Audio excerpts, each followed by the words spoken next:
So my name is Nehati Sebastian, and I am from Alfonso College, Pala, Mahatma Gandhi University. I'm doing first year PG in English. My topic here is unfolding the term bad feminist through Fleabag. So feminism. It is a topic which dominates a lot of our conversations. A lot of debates have been held on this topic. But yet, discussions on this never end. It is because feminism as a movement is very strong. It represents equal rights, empowers us, encourages us. But how is it that a movement which is supposed to be so empowering, encouraging, is somehow limiting and confining? To explain that, I'd like to use the wave metaphors to explain the basic basis of the feminist movement. But it needs to be said that the movement is too intricate for the wave metaphor to understand it completely, but it enlightens us with the major aspects of the movement.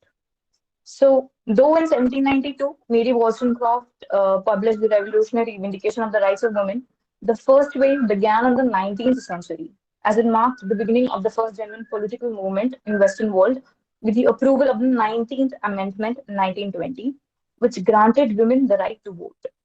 The goals of the Excuse first me, wave of ma'am, for feminism. the interruption. Kindly enable your video, ma'am. Oh, okay, sorry. Am I visible? Okay. Yes, ma'am. Okay.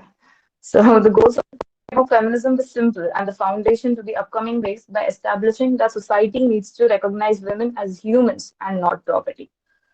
It was followed by the second wave, in which the position of women in society was discussed, conventional gender roles and family roles were challenged, and women were access and allowing women access to male-dominated spaces was discussed. The second wave also celebrates some major political victories, the Equal Pay Act of 1963. The third wave of feminist movement focused on increased rights for women, their identity, embracing individualism and defiance. It was a period of reclamation. Many women exhibited their sexuality more openly in the manner they spoke, dressed, and acted. This perplexed many second wave feminists who had formerly resisted conventional feminism. It was also the in this way race was discussed as a mainstream idea. Me Too movement marked the beginning of the fourth wave. Social media activism has catapulted the cause into the digital era. It expands on the third wave's emphasis on inclusion by asking tough questions about what empowerment, equality, and freedom meant in practice. So it's at this precipice that Roxane Gay, a cultural critic or novelist, wrote an essay titled Bad Feminist in 2014. It is from a collection of essays in which she explores a myriad of topics like gender, sexuality, race. She says, in this essay seems to be a sort of confession of a staunch feminist who has a hard time reconciling with the aspects of this movement. She confesses about liking the color pink. She confesses how she sometimes enjoys rap with lyrics which degrades women. She confesses wanting to quit her career, which is at its highest peak, so as to build a home, build a family, be weak with her husband, and be in the kitchen and prepare food. It is really sad that being a strong feminist who is a avid feminist who writes on many topics, she had a hard time accepting these qualities about her. That feminism as a movement was not accepting to her ideologies. It was not it was as a movement incomplete in some aspects. It was not all encompassing. It is remarkable that how she uses the word bad feminist to justify her own scenario, to somehow accept her, to become the part of a movement. It also needs to be said that how a series, Fleabag, with a protagonist with the eponymous title, also uses the word bad feminist when she admits to saying that have 5 years of, she would rather have a perfect body and have her 5 years of life removed. It was a comical scene, but it seems to be very human because why wanting to have a perfect body or wanting to build a house or having children or wanting to stop your career become as a notion of bad feminist? Why is it not a part of the feminist movement? Why is being human not a part of feminist movement? The I would like to say that the term bad somehow signifies that something is wrong and not justifiable. But when did a movement so widely accepting and fluid start having a definite structure that people had to start differentiating themselves as bad feminists? It would be rather better to redefine the term bad feminist and turn the conflicting emotions of Roxanne and the character Fleabag as being vulnerable and unapologetically human. In the series, we see Fleabag's sister, a woman at heights of a career, highly competitive and dominating in business, space previously considered to be a man's space. So, should she be termed a good feminist? But as the story progresses, we find that she supports her husband rather than her sister, despite knowing the fact that the husband was at fault. She does that to protect her family and avoid conflict. And that does not fit with the ideals of the feminist movement. It is necessary to bring attention to the fact that majority of the times the flag bearer of the feminist movement are women who are portrayed as strong, independent character. For instance, Kat Stratford, played by Julia Stiles in 10 Things I Hate About You. The highlight of the film is a woman who's dressed as a boy, strikes back with solid back answers, and the sister, who is a typical female, comes off as a woman who doesn't know what she wants, is not and is only into frivolous subjects like dressing up and dating boys. It is sad how the idea of dressing up and wanting to look good for guys is suddenly treated as stupid and inconsequential. While her sister is, people tend to forget that when the movement talks about empowering women and strengthening them, it's not talking about giving the feminine aspect of women a complete makeover and turning her into someone who is emotionally unavailable and gives no importance to fashion, looks, or clothes, something conventionally associated with women. This is where I'd like to introduce Elwood's character of Legally Blonde. She can be used as an example to show how women, unapologetically feminine, can both achieve success in the male dominated spheres without having to repress the conventional feminine personality. Elwood is introduced in the movie wearing bright pink clothes, manicured, nails, and hairstyle to perfection. She knows all the top brands and only shops from them. Elle uses her frustrations to motivate herself to study and succeed and get into Harvard, one of the hardest schools to crack. She respectfully takes her handmade sweets and departs when she's rejected from a study group. Reese Witherspoon is the person who played this character. Her charm and unwavering positivism helps convert an archetype that's usually considered superficial or even malicious into a fully fledged character with depth and heart. I would like to conclude by saying that the term bad feminist probably it should be used for people who are misinformed by feminism, but not for people who want to be human, who accept wanting to have things which do not go with the ideals of the movement. Feminism is a colossal movement which is widely accepted, and it is a fluid movement, and it should not have a structure, as we are still in the process of unlearning and accepting a lot and unlearning a lot of ideologies which were previously acceptable. The movement is widely accepting, and it has space for all kind of ideologies, which is radically accepted. Thank you.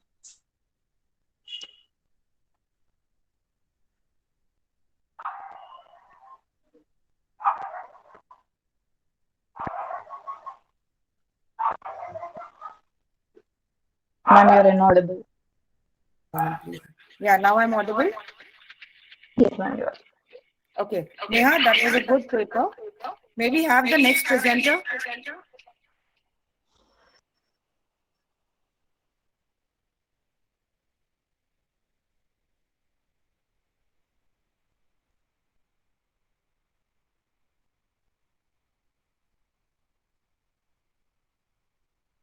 The next presenter is Tintu Titus from Alfonsa College.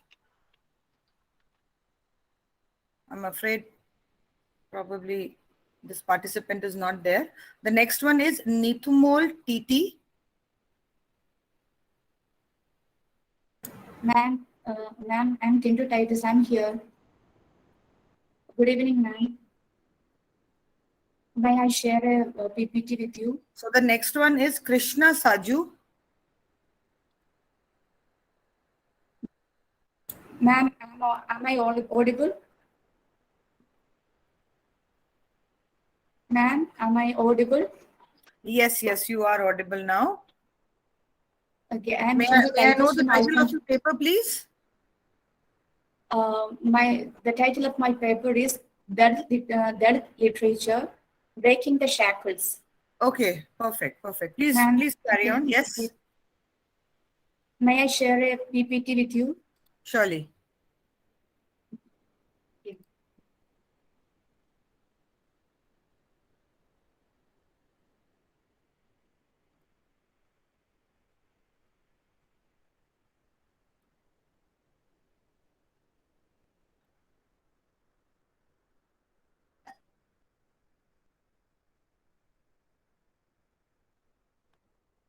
Ma'am, is it visible? No, it's not, I'm afraid. Oh, sorry. No problem.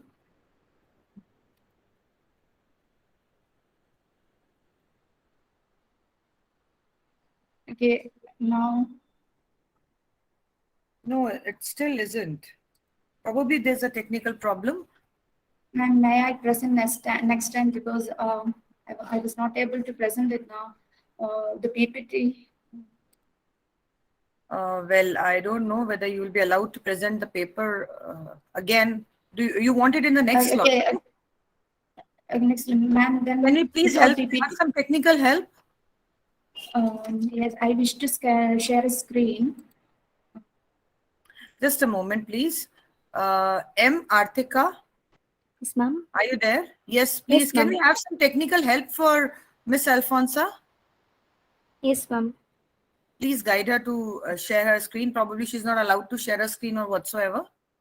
Yes, ma'am. Can you send your PPT to me? Yes, sure. I share my mail ID to you, ma'am.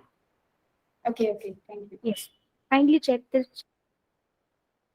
Mail, okay.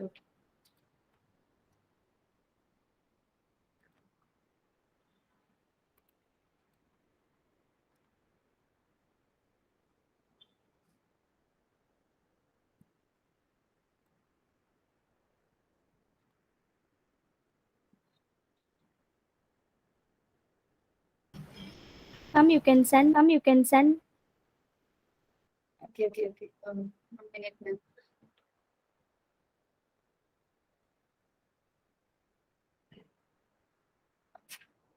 Ma'am, what's your name?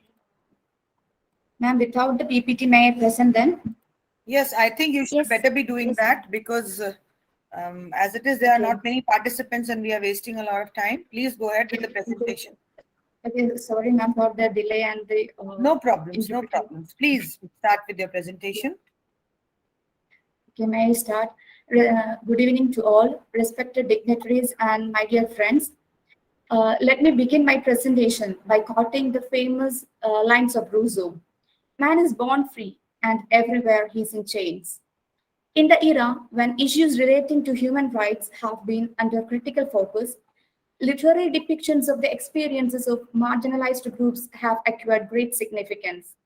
The great spurt in Dalit literature in India is an attempt to bring to the forefront the experiences of discrimination, violence, and poverty of the Dalit. Expression of these experiences have long been silenced, often with religious and social sanction, and relegated to the margins as non-literary. More recent is the trend to deny their existence altogether. The growing corpus of Dalit texts, poems, novels, and autobiographies, however, seek to rectify this phenomenon by examining the nuances of Dalit culture. Dalit literature is one of the most important literary movements to emerge in post-independent India. The main themes of Dalit writings are social disabilities, caste system, economic inequality, contemporary cruelties, and cultural assertion that can be uniquely entitled as the struggle for identity. The writings replicate the resistance, issue of identity, experience of pain, and moreover, a communal distinctiveness. The transformation of the stigmatized identity of these so-called untouchables to a self-chosen identity as Dalit is a story of collective struggle waged over centuries. Dalit writers mostly interpreted their own experiences regarding social injustice in their own autobiographies, and it is called auto-narrative. This form of literature is best suited to Dalit writers. All genres of Dalit writings, especially Dalit autobiographies, are a kind of political movement voiced for the liberation against segregation, discrimination, and exploitation of Dalits by upper caste Hindus. Ma'am, An article excuse in me, Times ma'am. of Sorry India. for the interruption. Kindly enable your video, ma'am. Okay, sure.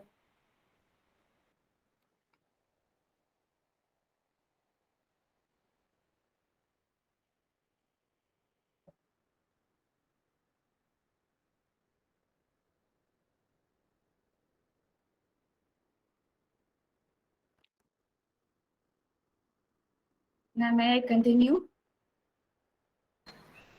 Yes, ma'am. Yes, please. An article in Times of India points out that the first generation of Dalit writers questioned the idea of India. They felt they were not a part of it and rejected it. Later writers like Valmiki have a more natural approach. They engage with and explore the possibilities of Dalits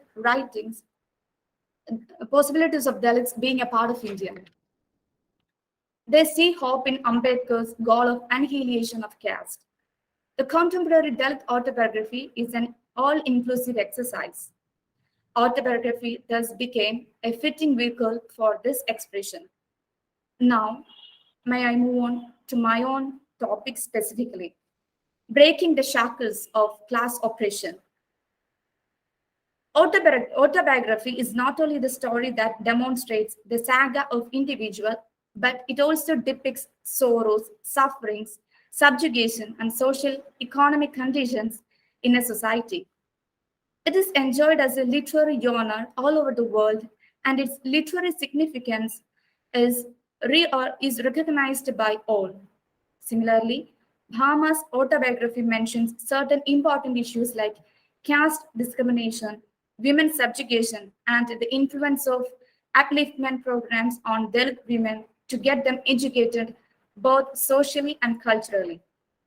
Bhama's Sangati is considered not as her personal autobiography, but can be termed as the autobiography of the oppressed and subjugated Dalit women who wish that unheard sufferings of her community is gifted with an audible voice. It is an expression of protest against the inhuman conditions of existence to which the caste system has subjected the Dalit for thousands of years. Bhama beautifully tried to depict the pitiable situation of women in South India. She describes, she describes the mental and physical violence against women by the public and private spheres of life. Sangadi explains our flawed received notions of what an auto narrative should be, just as Karukar flaunts the conventions of autobiography. It has no plot in normal sense. Only it depicts the powerful stories of memorable protagonists. Sangadi means news, events, happenings, and the book is one of the interconnected anecdotes.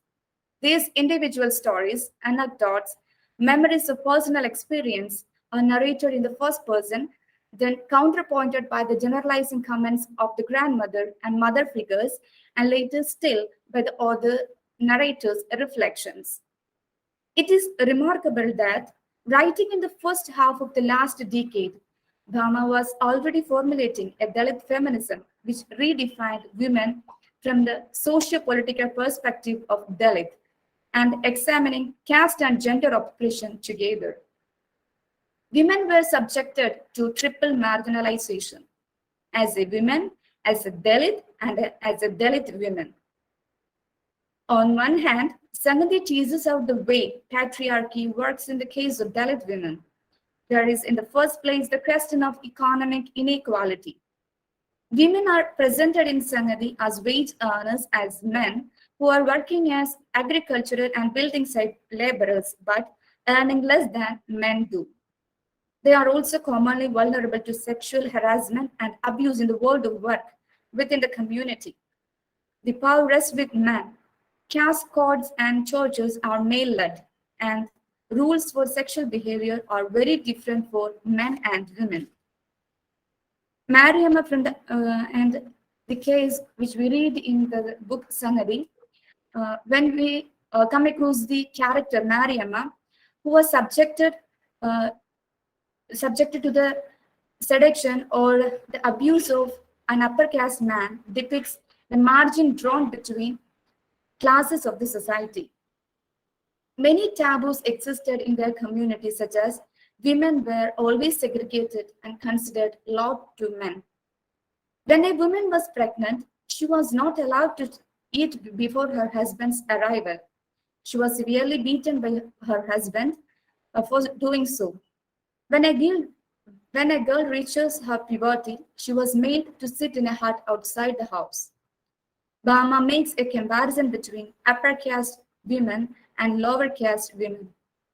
Dalit women feels like seeing a goddess when they see these upper caste women. Every time you look at them, their hair is sleek with oil and they were wearing fresh flowers.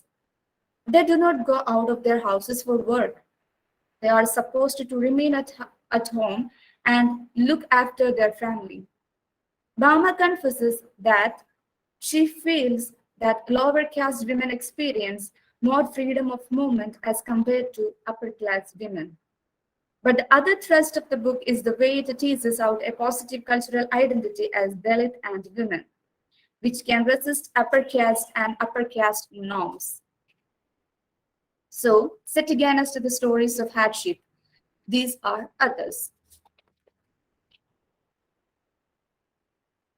This all talks about different rites of passage of coming of age ceremony, a betrothal where gifts are made by the groom to the bride, a group wedding of 5 couples at the church. The book is rooted in everyday happenings of women working together, preparing and eating food, celebrating and singing, bathing and swimming. In this way, a positive picture is drawn up by certain freedoms which Dalit women possess. No dowry is required of them. For example, the symbols of marriage, such as the tali, do not have such a binding significance as in other communities. Widows were not discriminated against and may remarry if they choose. Throughout the book, too, Bhama explores a Dalit woman's relationship to her body in terms of diet, health, and safety. In her earlier work, Karukar, Bhama dealt mainly with casteism within the Roman Catholic Church. Her focus there was the rift between the professed values of the church and actual practice. In Sangadi, her critique of the church is on broader lines. She touches on the question of conversion, which happened in her grandmother's time. It was only the community of pariahs who became Christians, persuaded by the missionaries who offered free education to their children. Other Dalit communities remained Hindus.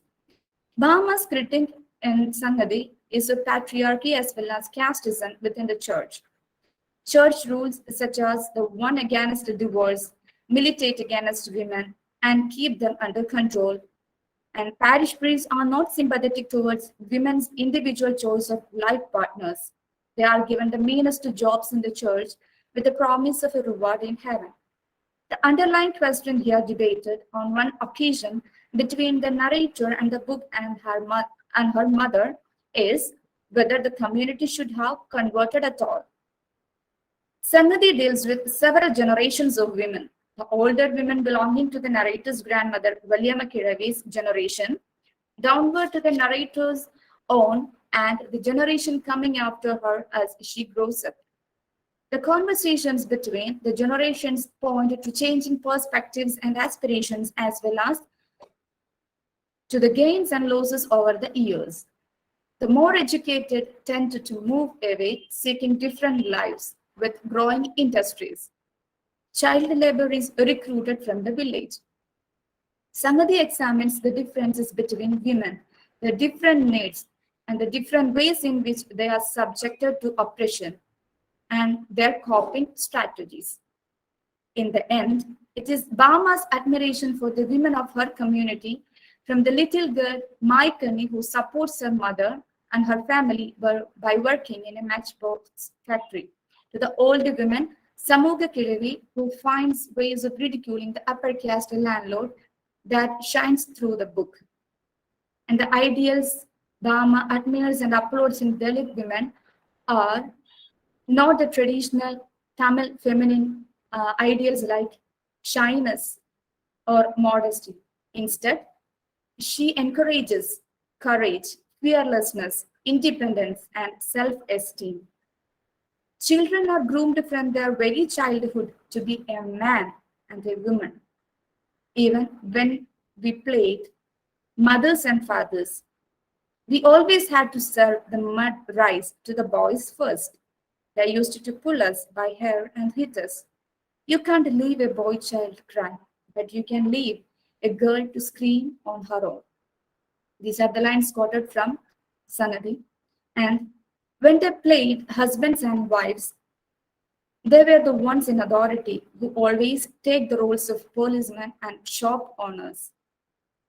Throughout her work, Bhama uses Dalit Tamil dialect more consistently and easily than many of her contemporaries for narration, even for argument and comment, not simply for reporting something.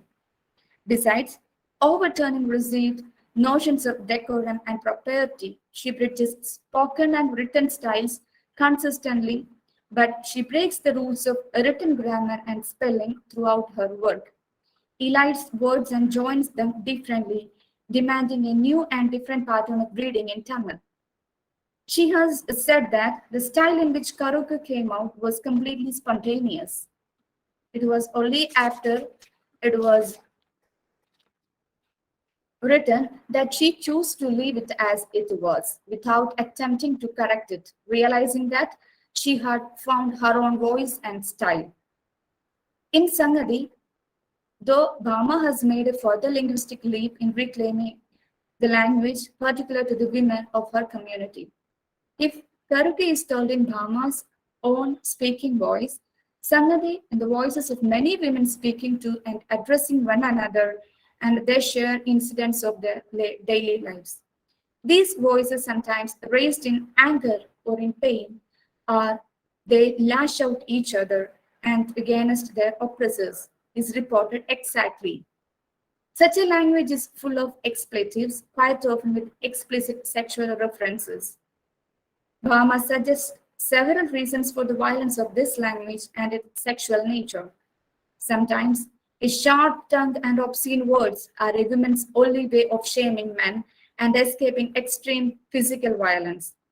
At other times, Bhama reflects such language may grow out of a frustrating lack of pleasurable experience, or it might be the result of the internalizing of a patriarchy based on sexual dominance and power.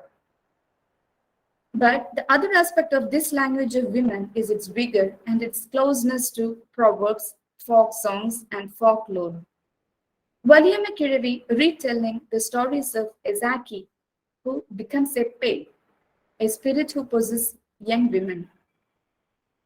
The special characteristic of this language is its closeness to songs and chants. Bhama writes, "From birth to death, there are special songs and dances." Bhama also gives several examples of witty rhymes and verses made up on the spur of the moment to fit an occasion. A woman playing a dice game watches a girl grinding masala while her cruise cousin walks fast. Immediately, she makes up a song to tease her. Another makes up a song for her husband who is angry with her over some trifling matters. Bhama recognizes and uploads the ability of certain women in her community to undermine authority figures by ridiculing them or playing tricks on them. In her most recent work, the collection of stories called Kusumbukaran, she has developed this aspect of Dalit language even further. Between a teasing or leg pulling between comrades and friends, sending up a ridiculing of authority figures within the community, and then by extension, inventive in defense of upper caste landowners were mocking at the caste-based margins of the society. Let me move to the concluding section. One of the solid assets produced by Dalit community, apart from its resolute commitment to love, forgive, being. These values have not been prescribed in any syllabus, nor will they appear in any examination. But these are the essential qualities you need to do well in life. When you become older, you should remember that there was a teacher who taught you the values of life along with your first knowledge of computer science. You must then teach your children these same values with as much as love and affection.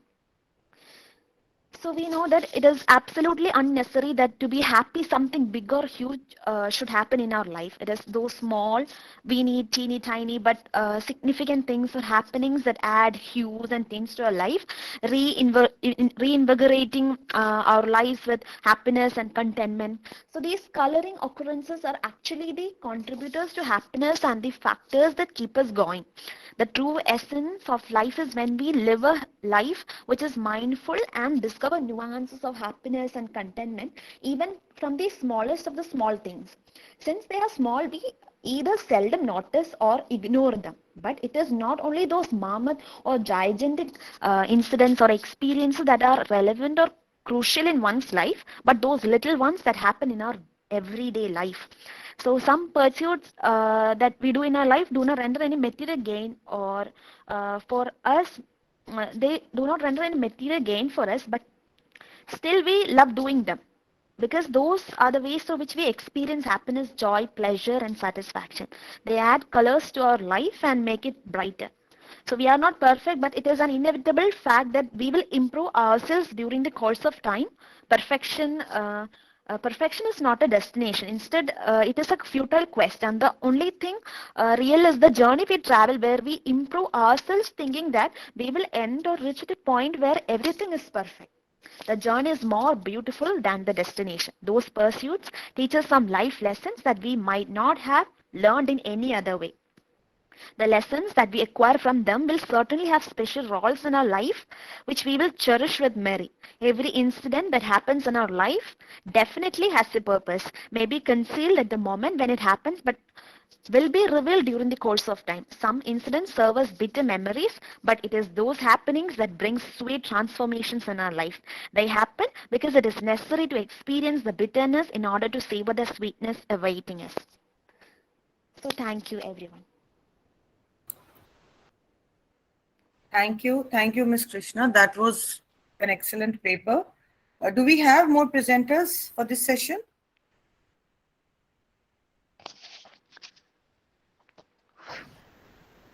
Can we have Neetu Mol, ma'am? Is she here?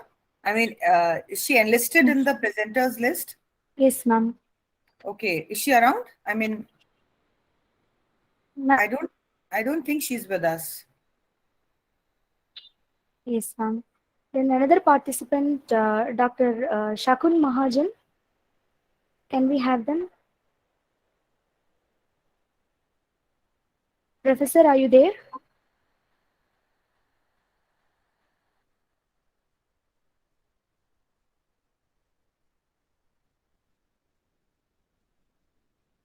Ma'am, actually, we have two presenters.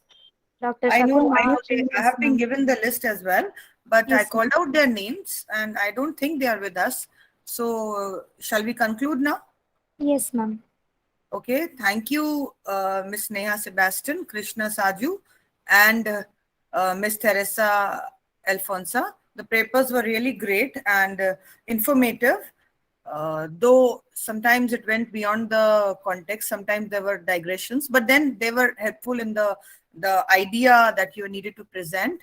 One thing I would want to highlight over here is while we are presenting a PowerPoint presentation, we don't really need to mention all the paragraphs and the language that was for you, Miss Krishna, especially. You need to put down the pointers and then you should explain them. Actually, this is the proper way we present a PowerPoint, though yours was excellently done. I am not commenting upon the quality, just the method. So probably I'm into this stream and I have presented more than 70 papers now, so I can probably guide you with that.